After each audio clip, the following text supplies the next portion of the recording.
spate of attacks, accidents, and even deaths occurring to lovers of outdoor sports has become alarming. The most recent case is that of the cyclist riding his bicycle alongside two other cyclists when a car rammed into them and fled the scene. Sadly, he died after sustaining serious head injuries. The other two survived with varying degrees of injuries. There's actually a See Something, Say Something campaign going on right now to find this hit-and-run driver. In another incident, another cyclist was also reportedly stabbed in the neck, dispossessed of his mobile phone, and left for dead. There was also the case of the lady who got hit by a drunken driver and had to be flown out for treatment. Not to mention another lady who was also robbed and injured while jogging. These harrowing stories are endless. The rising insecurity in Nigeria and weaknesses in the country's security architecture has brought a spotlight on the need to deploy more CCTV cameras in public places. Not just that, also in line with international standards. One of the factors ruining the effectiveness of CCTV is the country's inherent database problem. Most times, even with relative footage from CCTV, there is no comprehensive database or facial recognition software to match the faces of the perpetrators. The bureaucratic bottlenecks also make this process ineffectual. These factors, if anything, has heightened insecurity for those who love outdoor sports. People shouldn't have to die, be attacked, or seriously injured needlessly while pursuing their passion for a healthy lifestyle. The criticality of road safety cannot be understated. 1 in 6 women globally decline employment out of fear of harassment in public transportation. More bothersome, over 50 million people get injured and 1.5 million people die annually from road crashes, of which 93% occur in developing countries. Road accidents are more fatal than malaria today. In the 1980s, under the leadership of then Governor Gbolahan Mudashiru, transportation effectiveness was prioritized in Lagos State to minimize chaotic traffic and avoidable fatalities. Decades later, what more is being done to protect citizens today in our era of increased road usage, availability of smart city technologies, and preferred adoption of cleaner energy? Before we introduce our guests to delve into more on this topic, let's briefly watch this special report by Arise's Kingsley Ikena. They say health is wealth, and keeping a healthy lifestyle is something that should always be encouraged. Whether it's working out in the gym or exercising on the streets, people have found ways to keep up with maintaining fitness. During the COVID-19 pandemic, popularity of outdoor workouts increased massively as gyms were shut due to restrictions. But even with the relaxation of COVID restrictions, a lot of people have continued with the outdoor workout routine. However, with the nights drawing in before many people finish work, cycling, walking, or jogging can present hazards, especially from vehicles. As much as road exercises are commendable, studies have found that exercising near traffic-related air pollution negatively affects respiratory functions, which can cause coughing, chest tightness, and wheezing. Apart from the health hazards fumes from car exhaust pipes cause, there is also a concern of reckless driving from road users that can put the lives of people at risk. Speaking at a road safety retreat recently, Mr. Abayomi Omiyale, Assistant Federal Road Safety Corps Marshal, retired, said a total of 32,617 persons lost their lives to road traffic crashes in Nigeria from 2016 to 2021, resulting in 65,053 accidents across the country. He added that over 200,000 people were also injured in the accidents during that period. While we know that accidents can't be totally stopped from happening, what are ways to limit the occurrence and loss of lives, especially for individuals who carry out different workout routines on our roads? The first is to be vigilant and aware of other road users. Also, don't rely on cars to give you space. Many motorists move over when they see a jogger or cyclist and pass them at a safe distance. But don't assume that they always will. If you are running on the road and the car is approaching, be prepared to move onto the verge or pavement. Another is, if you are running or walking on the road, keep to the right-hand side so that you can see oncoming traffic and they can see you. If you are facing the oncoming traffic, you will be able to react more quickly than if they approach from behind you. Also wear bright, fluorescent, or reflective clothing so that you can be easily seen by other road users, especially when it's dark. If you use reflective materials, these can be seen by drivers using headlights up to 3 times further away than wearing non-reflective materials. If you have lights on your bike, make sure they are working before you set off. Another important safety tip is to avoid distractions. If you like listening to music, keep the volume low so that you can hear approaching vehicles, and don't use noise-canceling headphones. These are just a few from many safety tips to take when partaking in outdoor workouts. The essence of staying fit is to stay alive and well. So while we strive to achieve a fit lifestyle, let's also make sure we are not endangering ourselves while at it. Ikenna Kingsley, Arise News.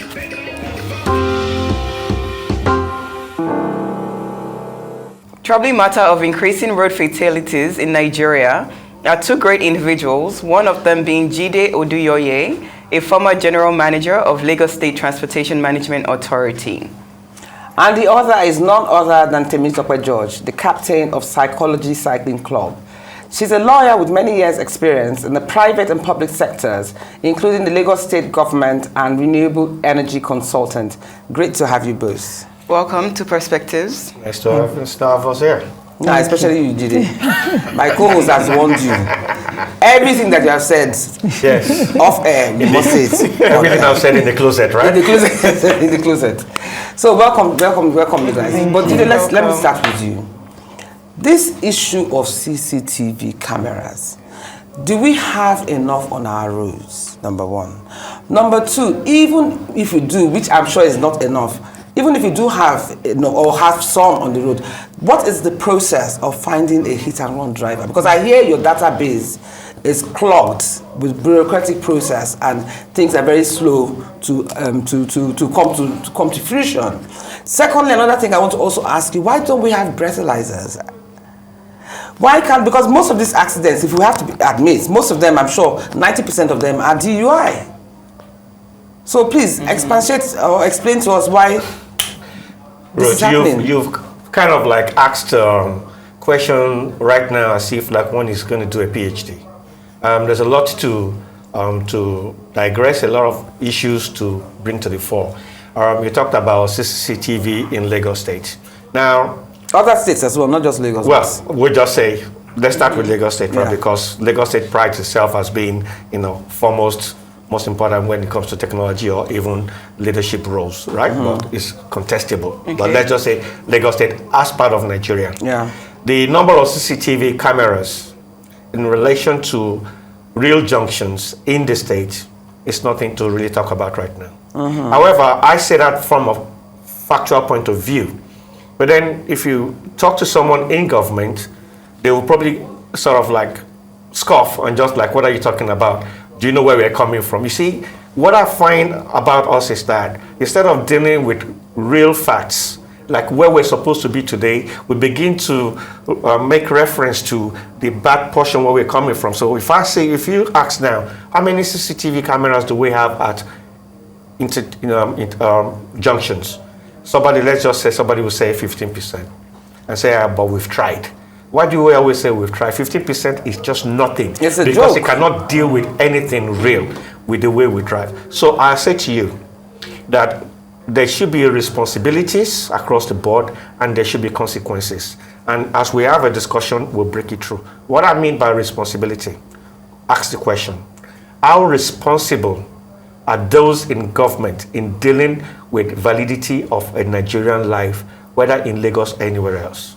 How many people in government can come out and say, we have done extremely well in preserving our Nigerian life, and these are the things we've done and we can stand by it. And where we are is where we should be.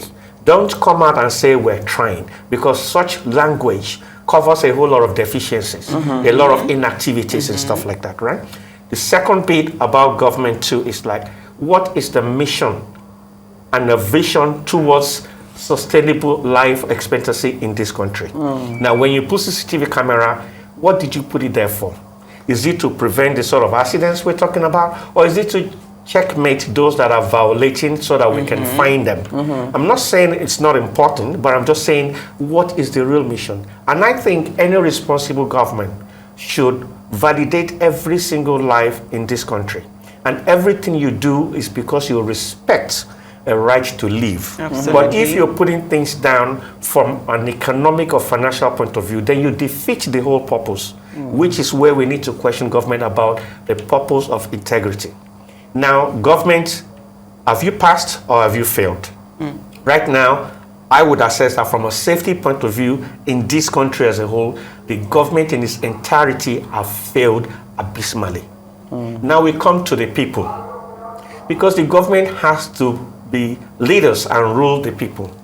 These people, Nigerians, you and I, anyone that says I'm a Nigerian, what kind of people are we when it comes to loving life, doing things to love another human being? Because it's not just about road. Now we're talking about people dying, because the loss of a life through any means is painful for everybody else, especially their family. But then in this country, we as a people, how many people are dying in front of us for so many different reasons, and we just look away and say, well, maybe they didn't pray well. Oh, it's not my portion. Oh, I thank God for my life. And such statements is very hurtful. When someone says, I thank God that I was not involved in that accident. Meanwhile, you're part of the cause. Because people don't drive well. Like you mentioned, people drink too much because nobody's going to stop them. There's so many nightclubs and so many lounges open. You never see authority go there to go and watch them. Like when they finish at 3 o'clock in the morning, are they getting inside the car and driving? There is no repercussion for action. So this breathalyzer test doesn't exist? Breathalyzer is just there with no, FRSC. But is there a provision for it, but it's just never practiced? There is provision for everything in this country. But the point is, why should I be wasting my money if I'm a government to be buying breathalyzer? If I'm No, you're not the one buying it. The government is providing it. No, I'm just saying, if I was in government, like let's just say there's a budget for breathalyzer. Yes. And then I procure 1,000. All right? Let's just argue that. So who am I giving the 1,000 breathalyzers to? To the officers? So who are these officers? Where is their mission to feel like they want to capture when they themselves are drinking? Wow. I mean, this morning, there was an officer that came with me, an enforcement officer, this morning. Okay. And I picked him to just sort of like direct me down here. Okay. Right? And he was drunk. Wow. At this time of the morning? Wow. I'm talking, yes, drunk. And he's on duty. And he's on duty with full uniform. All right? And we know these stories. So even when the police are stopping you at night, they're checking for people. In fact, by the time, they're not checking whether you're drunk or not, whether you're speeding. They're just there for a different thing. All right? Nobody is breathalyzed. I have not seen anyone being breathalyzed. If you call FRSC here, they'll probably say to you, oh, we do that. Bring the figures, bring statistics. And how many people have you captured? And where do you go? Do you just stand on the road on a major highway when the people that are getting drunk are in the clubs around Ikeja, in Victoria Island, in Lekki? That's where all the accidents are happening. But has there been any success rates with hit and run drivers? Of course not. And I'll give you a good example. So catching them? Yes. Ruth, I'll give you a good example, right? Whilst I was the GM of LASMA, this is last year, July. So I was still the GM of LASMA. A downfall hit me, and I was convinced in my heart when he hit me that that's going to be the end. I knew in my heart, this is it, because he hit me so badly that I flew up into the air before I landed on the road. It was a good thing that I was controlling traffic then. So where I landed was where I stopped traffic. So no moving vehicle was able to hit my head. All right. So my driver and ADC chased this guy. All right. He dropped his passengers, picked up hoodlums on the road, and then they chased my driver and knocked out my ADC. But we got the plate number. Yes. So we traced that plate number of this guy for, guess what? The registered owner in the system had sold that vehicle 6 years prior. So for 6 years, this commercial vehicle that carries passengers, minimum 120 per day, has been driving not registered. So till date, even as the general manager of an enforcement agency, we've not been able to identify the driver How long and ago the did this owner. accident happen? Last year, July 2021. Mr. Jide, you've given us some very critical facts on what's going on behind the scenes and what we need to do to find solutions moving forward. I want to bring in Miss Temitope George, who I'm so grateful you're here today. And as we can see, you're coming right from cycling. I assume you cycled this morning. Yes, we did. Right.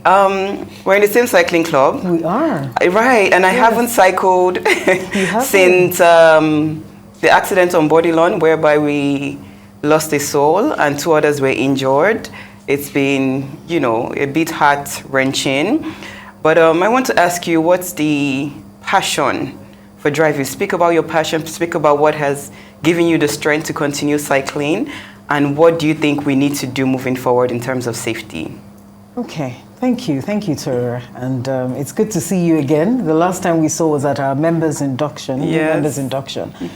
Well, my passion, what drives me to cycle? When I had, 11 years ago, when I had my last child, my third child, who is 10 years ago actually, I wanted to do something that will, help me keep fit. And my colleague at work said to me, why don't you join this club? Join a club, cycle. There are people in their 40s, 50s that are cycling there. And I said, okay, I'd like to do that. I also had, when I'm pregnant, I typically have gestational diabetes. So my doctor had told me that, look, to maintain my weight, it's good to exercise. I'd have to exercise. So I discovered cycling 10 years ago. And I've been cycling ever since. I absolutely love it. I love the fact that, I cycle with a lot of other people. We cycle in a safe manner, It has become a part of you. It has your become routine. it has actually become a part of me. But to your question, last week when I got a call that there might be there was a fatal. So the person that called me, the vice captain of the club, he called me and he said, TG, there was a fatal accident on Bodylon. We're at Lagoon now, but we're waiting for a pulse. And I was thinking, he understands English. What does he mean by a fatal accident? So when I got there, so I just put on my clothes and rushed there. And when later we found out, they said Dr. Bob had passed. And it was heart-wrenching. It was heart-wrenching that it happened on Bodylon. Particularly because for a lot of us cyclists, psychology, pit stops, cyclotron, for all the cyclists in the cycling community, a lot of us, when I leave my house, sometimes I leave with a sag. I ride with someone, I leave with a sag. But sometimes a sag vehicle is a car that's behind us just to ensure that, to give us some cover from someone trying to hit us. But typically when we get to Bodylon, they would tell the driver to park. Why? Because Bodylon we feel safe on Bodylon. We feel safe on Bodylon. It looks like it's the most unsafe place now. Well, now it is. But From for the reports many we're of getting. us, Bodylon for us is our safe space. We go out there Tuesday, Wednesday, Thursday. If you go to Bodylon Tuesday to Thursday, you will see cyclists. You will typically see cyclists on Bodylon. Sometimes some will have sags behind them.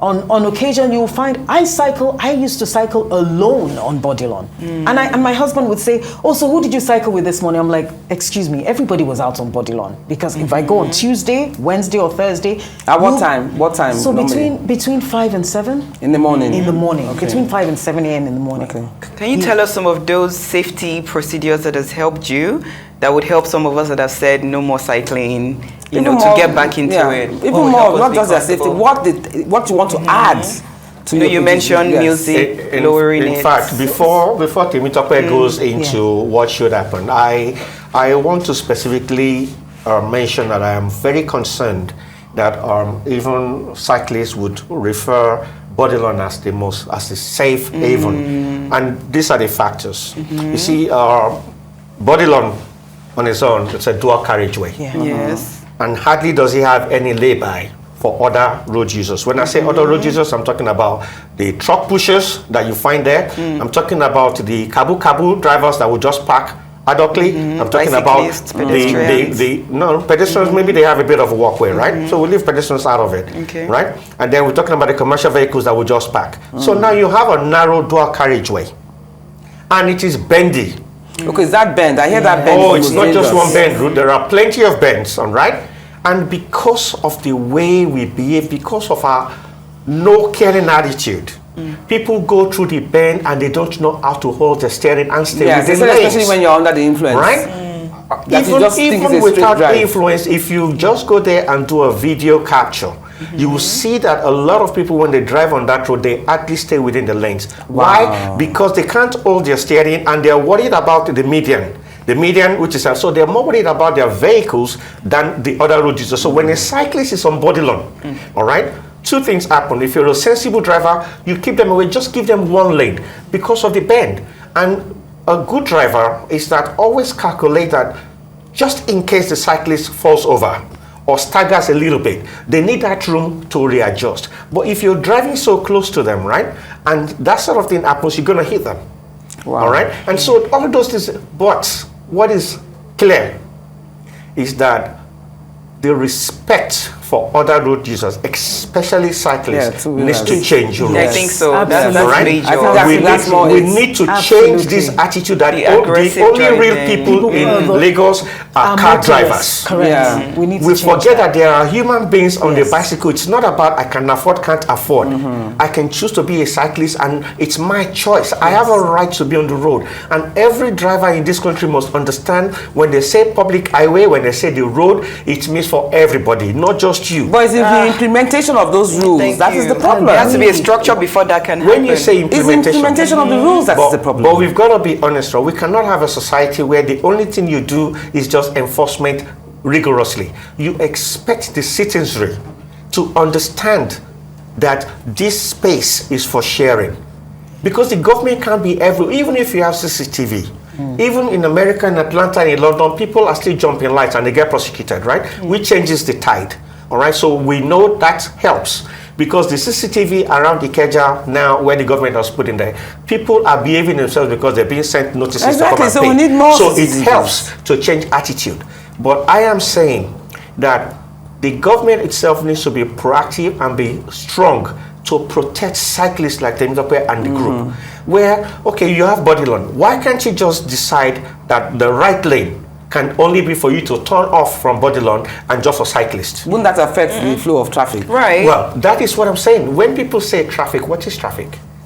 What is traffic? Slow Because moving. if you give me opportunity to feel safe on that road, I would decide that instead of me being stuck in traffic, I would take my bicycle out and join the cyclists and feel safe. But you know, from the roundabout all the way to the end of Bodilon, every weekday there's really bad traffic in that area. Yes. And there are creating space within that two skinny lanes Exactly. for How do you create cyclists. space? I'm not sure we would I'm recommend telling you, that. But let's let Temitope talk. So, but there isn't high traffic between, so it's a particular time. So when we cycle, some people come out as early as 4:30 a.m. Yes. So there To isn't avoid- high traffic to avoid- the How traffic. safe is that? But it's dark. What we're saying, well, it's well lit. If we come out with our cars, Okay. behind us, it's a safe. Bodilon is safe for us. Has been safe until this happened. But what are some measures that we want to put in place? We've been having discussions with the Ministry of Transport Okay. and Lamata and they want to designate some certain areas as where they put their sharo signs, share the road, right? Even along Bodilon, I agree with you that Bodilon is now becoming dangerous. In fact, one of my former bosses said, how can you think, Temitope, how can you think Bodilon is safe? Can't you remember when we were in government that, you know, there were a lot of hazards on that road? How can you say that? But because of, you know, when something becomes a habit, we've been cycling around Bodilon for years with no incident. That, in fact, a lot of road users on Bodilon know us. They know that cyclists are approaching. A lot of people do, and you find that there's some people that are kinder to us. But there are little things, there's some things that can be done. If you put signs that say, cyclists approaching, slow down. Yes. If you put that at some areas. Yeah, that's assuming that's even assuming that the person that is driving is sober. Because another thing that you brought up that Olatunji and I discussed was the thing about the earphones. Yes. Because when you're listening to music, how do you even hear anybody screeching or any sign of prepare yourself for any kind of danger? Cycle ring. So is that something that you cyclists will consider? So we typically discourage, don't put headphones directly in your ears because you need to look, listen, and see. You need to know what's going on around you. So we typically discourage that. We discourage people from using boom boxes when they're cycling, so that because you just want to pay attention to what's going on around you. Alert. There's also a suggestion that cyclists, which of course I don't know how practical that is, that driving within estates are also safer. How can we do that? But where's the fun in that? Where's the fun in just you still get a group. That in a group of cyclists, if you drive in an estate, that is gated. Estate? My gated estate. You're just probably going to cycle 200 or 500 meters. You go round. Just going to keep doing. Well, you go round. I'll be going round now. You circle now. Within Banana Island, within Eco Atlantic, within. But then again, how many of them can really ride the Banana Island? You mentioned Eco Atlantic. Last year, the daughter of a cyclist, right, had an accident there. Doesn't have steep roads? A car hits. And the roads there are wide. There's more than enough space for everyone. Let's be honest, as a cyclist, right, you want comfort as well. The cobbled roads within the Eco Atlantic, it's not comfortable. But what caused her accident at Eco Atlantic? A car just didn't stop. Yeah, but don't they have those bumps? Was she in the middle of the road? Because there's so much space in the Eco Atlantic road. I don't have all the full details now, but she was with a pro marshal. That's what we call the young cyclists, professional cyclists that cycle with us. So she was with a pro, and the car just didn't stop for her. But can I ask a question? You know all these estates have these bumps on the road. Yeah, road humps. That's also supposed to reduce the speed. But doesn't help cyclists. Except you leave the space. Except you leave 0.5 meters minimum between the curb line and the hump, which a lot of people in government don't understand. So you've got to leave space. If you can't leave it on the side because of parked vehicles, you leave it in the middle. The worst that can happen is only one side of a tire car can use that. So not the two, because typical driver, even if you put humps, once they see a gap, they want to go where there's no hump so that they can speed. So if you make provision for cyclists, for other road users, you will leave that gap for cyclists to go through. All right? And that is what happens. You see, the streets are not lit properly. So we say, but you know, maybe it's lit because for whatever reason. But how many streets are like that in Lagos? We don't just want cyclists in Victoria Island. We want cyclists across Lagos. Yes. And that is why agencies like Lamata put so much effort and money into promoting NMT, non-motorized transport. But the attitude of the average motorist in Lagos is that it is me, for me and myself. And once I'm within my car, I can go anywhere, because as far as they're concerned, road is road. Ruth, listen, these days, right? You go someplace, do you know that Kekemawa, that is being, that government has said, okay, you can operate. Do you know that they ride on walkways? Yeah, I've seen that happen without any kind of fear. I've seen that happen. So someone like me, if I'm stubborn enough and I stand there and I'm like, I'm not moving, this is my right of way, this is the walkway, right? Do you know they're going to knock me over? Even the passengers would abuse you if you don't move out of the way for them. That is how bad things have gone. So when we're talking about someone, it's not just cyclists that are vulnerable. Yeah. Listen, elderly people, they can't come out of the road and feel safe. physically challenged people, they can't come out on the road. People who just do not have the capacity to cross the road by themselves, they just don't have any safe haven. That's another thing. You know that bridge, the bridge that they build over, supposed pedestrian bridge, overhead bridge. It's not even used. You still see people crossing the roads. Well, as it's going to be used for zebra crossing is not used. You just two things happen. You see, we've got to blame even the government on this. First of all, the government builds some pedestrian bridges, and then they have engineering malfunction where even the steps are so steep, right, that you're already having you're already having knee pain from climbing those stairs, right?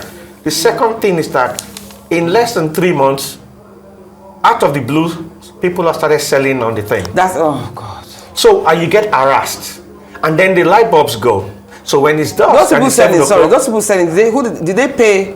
Did they pay for that space? They And who are they? Who did they pay the money to? God. Somebody must be collecting. That is why when every walkway is turned into a market that's supposed to be for pedestrians to stop them from walking on the carriageway, to stop them from being vulnerable to moving in traffic, somebody is collecting. And you just hear it is also. Asha Jeun. That's what you ever hear. We're going to eat. So let people die. As long as I'm making the 200 naira and 500 naira per day, just everywhere is market in Lagos. And that is where government comes in. But who is government? Because the local government people are part of this nonsense. Yeah. They are the ones saying, but if you talk to them and say this is not right, they would argue, oh, stop being Oloyinbo. This is not London. This is not America. People are hungry. People need to sell something. So you would rather have people get killed by forcing them onto the carriageway because you want to accommodate people that feel they must sell tomatoes and they will do everywhere there's a space. Anyway, we're going on a break. No, go on, darling. Talk. No, I said you talked about some of us, because as you're saying all these things, some of us just want to live healthy lifestyles. We're just trying to be healthy. So there has to be something in place. We're talking about reducing carbon emissions. We're talking about healthier. Everyone is talking about going green, climate change. How can we have to be serious about protecting other non-motorized. But I have to ask. I mean, those luminous jackets that you wear, reflective. Reflective. Jackets. Would that help? Yes. If now becomes all cyclists have to wear it. Yes. It will be helpful, yes. It will. Maybe that's another thing that you guys can, Yeah, but I want Temitope to help us. I just don't want that the only people that should be protected are those that have joined a club where they're riding for passion. No. We want to promote. Joggers are also attacked. We want to promote cyclists commuting. Not just cyclists, even joggers. I mean, you know the incident where somebody was attacked while she was jogging. We want to promote them and we want to protect them. Yes. That's why I said somebody was also. It's not just cyclists. Yes. Another lady that we all know too was attacked while she was jogging in the morning at 6. Can you imagine that? She was. I mean, I remember they tore her leggings and whatever you, and she had scars all over her face. She was thrown into the ditch or something. And was it not on Bodilon or it wasn't Ikoyi? Or at some point. Anyway, it doesn't even matter where it was. We are not safe anymore. So let's not just focus on cyclists. It's just unfortunate that this has happened to somebody that is very popular, very dear to all of us. But the truth of the matter is that any outdoor sport is unsafe. And it needs to be checkmate by the government. It needs to, yes. But before it's checkmate by the government, I also think psychology and other clubs should, because it's a passion, it's something you're very passionate about, and it's going to be difficult to kill it. It was difficult for us to ride.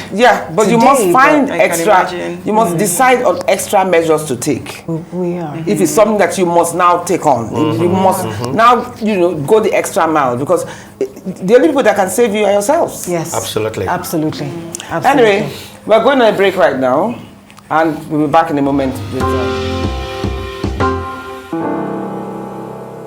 Welcome back to Perspectives. As usual, we have Jide and we have Temitope. This has been one of our most harrowing episodes, I think, because this really hits home. The genesis of it. It really hits home because, I mean, how can you be so passionate about something and then being deprived of it? We have so many other problems that we're facing. The only thing that allows you to express yourself and get into a mental state of mind that gives you peace is now being, deprived from you, and it's taken away from you. But I don't believe that it should kill your passion. No, it can't. I believe that you should still, it makes you more dogged to fight and everything. It absolutely can't kill our passion. It can't. It was tough to This is my first ride, Saturday. For a lot of us, this was our first ride since the incident, since it happened on Sunday. And we would typically, you would typically see cyclists on Tuesday, Thursday, but I'm not sure anybody from our club was out cycling. I'm not sure anybody from Pit Stop was out cycling as well. So it's been a very tough week, and it was even a tough call. We were meant to have our end of year party on the 11th of December. That, yes. We had to cancel that because it just didn't make sense. We call it cyclobration, and cyclobration is a celebration of cyclists, our exploits in the course of the year. How could we celebrate when one of us was fallen? Really, you know. Very happy that the other two have been discharged from hospital and are doing well. Thank God for that. But we can't stop. Today it was difficult, but we've got some extra measures in place. We had security with us. We're in discussions with a company that would be coming along with us during every club ride and on public holidays. What will they be doing, this company? So they'll just be sagging us. They'll be making sure, they'll be clearing traffic for us. They'll be making sure that they're behind us to ensure that, because once you have a vehicle behind you, there's that cover from other vehicles. So they'll behind, we ride in different groups, so they're different groups, so there'll be a vehicle with each group. We already have that. About how many are you per group on average? Sometimes, so for the faster groups, you have like 10 to 15 sometimes. That's the A group. B, the speed is like from 35 kilometers per hour and above. The second group, the B group, is from 30 to 35 kilometers. So you typically have more people in that group, so you can have 20 in that group. Then C group, you sometimes have larger than 20. C group is 25 to 30 kilometers per hour. Then we have the D group, which is for those that really just want to have fun while they're riding. They don't want to ride at a very fast pace, and that's from 20 to 25 kilometers. Then we have beginners. And what we typically say for beginners is that they'll just do two loops around Bodilon. But they will have a sag with them as well. So you won't advise that anybody goes out riding individually, or maybe one or two people? So we will say that if you're going to ride on your own, have a car behind you. It's going to be difficult to prohibit people from riding on. It's our passion. It's what we do for our wellness and mental health. But in this case, this incident of our friend, was there no car with them? So there wasn't a car behind. He would typically, I've seen him on Bodilon where he would have a car behind him. But this particular incident, there was no car? On this particular occasion, there wasn't a car. So are you saying if there was a car, this wouldn't have happened? I'm saying the impact might be reduced. We don't know. But typically, if you have a car behind you, the car will get the hit first, right? Before it gets to the cyclist. Do we have any feedback yet on the driver that hit them? So we don't. We've been in touch with the Ministry of Transport. They've been accessing the there's a campaign going on though for that. CCTV cameras there. There's some private cameras. We shared that information. Some were cooperative. Some said that the cameras that they have in front of their office, they're gate facing, so they can't really see what happened. So we have no idea what car. So are you the ones now doing the investigation for the government? No, we're supporting. We're concerned. We're supporting. I appreciate your concern, but they are the ones supposed to be giving you the information that you're giving them. Well, they weren't there, so there were cyclists that arrived on the scene just shortly after. So they might be able to help. So were they the ones that raised the alarm? There were other people. There were people, in fact, I heard there were people recording what was going on. But it was a particular cyclist that got on the scene that now he tried to stop. Shortly after he tried to stop motorists, of course, nobody stopped. Are you serious? He tried to stop motorists. Nobody stopped. Nobody stopped. He had to rush to go and get his car. Where's our human compassion? He had to rush to get his car. Lost in insecurity. This is so sad. Extreme insecurities in the country. Nobody stopped. Nobody stopped. So for him, he felt, look, he needs to act very fast. So what did he do? So he just went to get his car. He cycled, but he raised an alarm. He was telling other people around him, because there were other cyclists that, look, some man down, men down. And that was how. Okay, you guys have a communication. No, there was no communication. He just saw the cyclist and he was just screaming. That's another thing I have to ask. Do you think it's also necessary to have like walkie-talkies? Nope. Apart from the It's distraction. distraction. Distraction, yes. Because that man down, he had to stop, call somebody, stop, No, call he somebody. was That's his phone. so he was riding, but he was able to talk to other cyclists that he saw on that Oh, were okay. on Bodilon. Okay. So they, okay. yes. When he was riding back to get when his he was car. riding back Oh, to get his car. okay, When he was okay. riding to get his A car. few years back, I used to run all through Bodilon, the bridge, and then I almost got robbed. And I was like, I would never run outside my estate Where? again. What area was this? Actually, this was Okay, you said Ozumba. Bodilon. So I would take like Oniru, Ozumba, Bodilon, Lekki, and Sakuba. But on your own? Yeah, on my own. At what time of the morning? And that particular day, I actually had my driver driving behind. Okay. But it was like 3 men just came up to me. Are you serious? Wow. Yeah. I'm like, hold on. I have something in the car. But anyways, long story short, now I'm like, okay. An incident happened while I was cycling, and I love cycling. I love public running. I love the public exercise, the fresh air, Outdoors. the Yeah, view. I especially at can that time run of for the a morning. while and not get tired. Yes. You know, so it's like, what happens next? And I remember one incident where I was telling you earlier that a Danfo hit us from the back. And when we got down, it was a completely wrecked vehicle.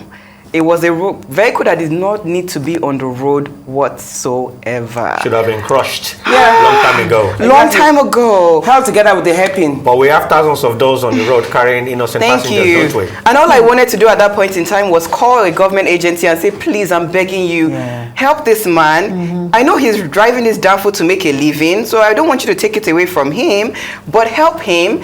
Take the car away, but make some remedies. What can you say on that from your experience as a leader in that segment?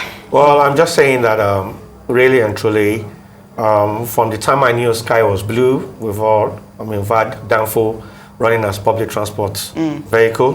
One is over 60, and the same type of vehicle is still on the road, dilapidated, but is still carrying innocent passengers. That's traps. Average Death of traps. 120. You have the Kekemawa that is being registered by the government. Kekemawa was meant from India to carry 2 passengers on the back, and the rider is there controlling the vehicle. Right now, what do you have? You have Kekemawa carrying 4 passengers, all right? With the 4th person in the front with the rider, with his knee jutting out of the road. And not only that, they don't stay within the lane. They will pull out and face oncoming traffic. That is the negligence of those in authority to checkmate that kind of behavior. So every time we talk about somebody getting killed, we hope nobody is saying, no, the reason why Ruth and you talking about this is because it's Dr. Mudashiru, because he's popular. What about the thousands No, it's that not are about dying? him. Exactly. It's not about him. We It's just about want to the put that acts. in.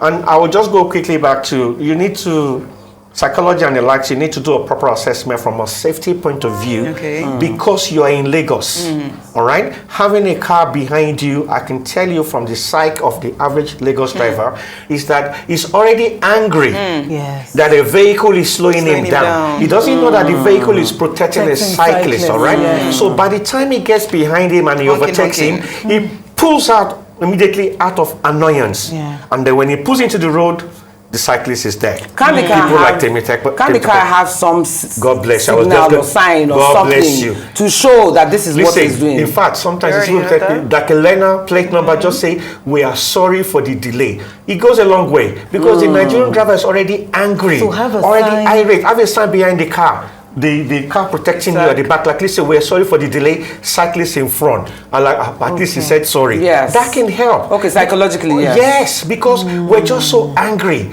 When somebody overtakes without checking, just to prove that, why did you delay me? Yes. Boom, he pulls out, Yeah. crash So happens. maybe you should take things like that. That's- You- no, that's a good point. These are the sort of things that governs our bill. I just commend you. We cannot give up. Anyway, Jide, please, Jide, before we end, please, can you just give the number of the helpline Yes. to call? Or the emergency numbers, Emergency or number in to there for call. Lagos 767 and And we 112. hope that will be put on the screen. And when they pick up, all right. Sorry, what did you say the number was again? 767 112. 767 separate and 112. Okay. All right. I mean, they're quite efficient, and the nature of the emergency will be stated, and then they would now direct it to the appropriate agency that will come and deal with issues. Thank Okay. you so Thank you so much. We much. appreciate you both for coming on Perspectives And our today. condolences to your co-cyclist. He was a friend of the house as well. We miss him. May his soul rest in peace. Amen. And that applies to everybody else that has been a victim of road accidents. Road accidents. fatalities. Yes. You know, and we Hit and pray run. that those that were with him recover fully. Okay? Absolutely. So that's all we have time for today. You've been watching Perspectives here on Arise News with me, Ruth Osime. And remember, life is a learning curve. And I'm Majekodunmi-Oniru. Thank you for watching Perspectives. See you next weekend.